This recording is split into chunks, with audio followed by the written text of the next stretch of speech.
వాడు వారి యొద్ద ఏమైనా దొరుకునని కనిపెట్టచ్చు, వారి యందు లక్ష్యం ఉంచిను.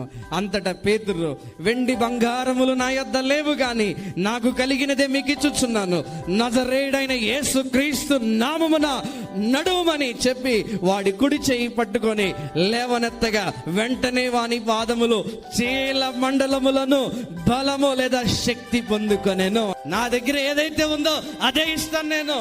ఏంటి పేతురు దగ్గర ఉంది? Power of the Holy Spirit. నువ్వు ఆత్మీయంగా కుంటుపడితే, ఈరోజు నువ్వు ఆత్మీయంగా కుంటుపడిపోయిన స్థితిలో ఉంటే నీకేం కావాలో తెలుసా? పరిశుద్ధాత్మ శక్తి. నువ్వు తిరిగి లేపబడి, తిరిగి నిలబడి, నువ్వు తిరిగి దేవుని కొరకు ఘనమైన కార్యాలు చేయాలంటే నువ్వు పరిశుద్ధాత్మ బాప్తిస్తాన్ని పొందుకుంటుంటే నీ చీల మండలంలోనికి నువ్వు ఏ కుంటుపడిపోయిన అనుభవాల్లో ఉన్నావో ఈరోజు ఆ పరిశుద్ధాత్మ బాప్తిస్మం నిన్ను ఏం చేస్తుందంటే తిరిగి నిన్ను నిలబెట్టి దేవుని కొరకు